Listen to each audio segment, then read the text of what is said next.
Résolution de problèmes. Le high-gel est plus simple à utiliser que la plupart des autres dispositifs supraglottiques. Ainsi, certains problèmes devraient être rarement rencontrés, à condition que l'utilisateur ait pris connaissance des instructions d'utilisation et du guide de l'utilisateur. Les bonnes pratiques de gestion des voies aériennes doivent être constamment suivies.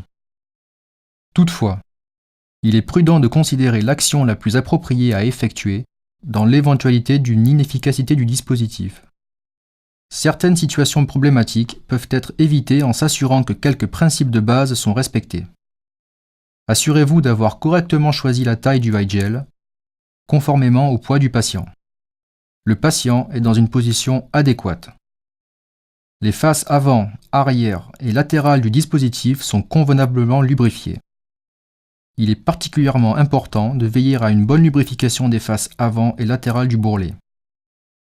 En respectant ces consignes, l'apparition de problèmes est significativement réduite. Positionnement incorrect. La position correcte des incisives est représentée par un marquage horizontal au milieu du cale-dent intégré.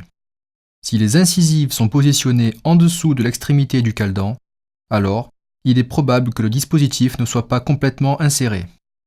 Dès lors, retirez le high-gel puis insérez-le à nouveau en effectuant une légère subluxation de la mâchoire, ou par une triple manœuvre, ouverture de bouche, tête en extension et subluxation de la mâchoire, ou bien par rotation profonde au cours de laquelle le high-gel effectue une légère rotation pour faciliter le passage des paliers, avant de reprendre sa position initiale pour finaliser son insertion. Si le problème persiste, utilisez un high-gel de taille inférieure. Toux et blocage de la respiration. Préalablement à l'insertion du high-gel, les indications suivantes doivent être observées pour s'assurer que le niveau d'anesthésie optimum a été atteint. Perte du réflexe ciliaire. Perte de la réponse maxillaire en soulevant ou abaissant le menton sans rencontrer de résistance. En effectuant ces vérifications simples, la possibilité que le patient tousse ou retienne sa respiration lors de l'insertion est réduite. Cependant, si le patient commence à tousser ou à retenir sa respiration, alors l'anesthésie doit être approfondie par une injection intraveineuse comme le propofol, ou par inhalation telle que le sévoflurane.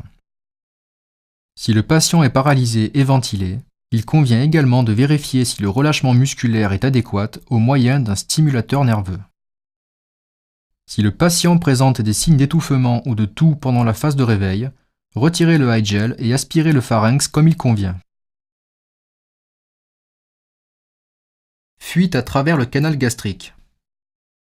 Une légère fuite à travers le canal gastrique peut être un moyen utile de protection contre l'insufflation gastrique. En revanche, une fuite importante signifie probablement que le dispositif n'est pas correctement positionné et que le conduit de ventilation n'est pas isolé du canal gastrique. Dès lors, retirez le dispositif, puis insérez-le à nouveau en effectuant une subluxation de la mâchoire, une triple manœuvre ou une rotation profonde. Étanchéité inadéquate. Avec un high-gel, les pressions d'étanchéité sont généralement excellentes et offrent une ventilation en respiration spontanée ou mécanique de qualité. Dans l'éventualité d'une étanchéité inadéquate, il est conseillé de passer à une taille supérieure.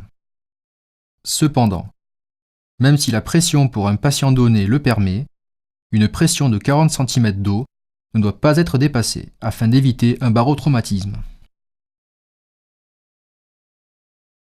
Fuite excessive.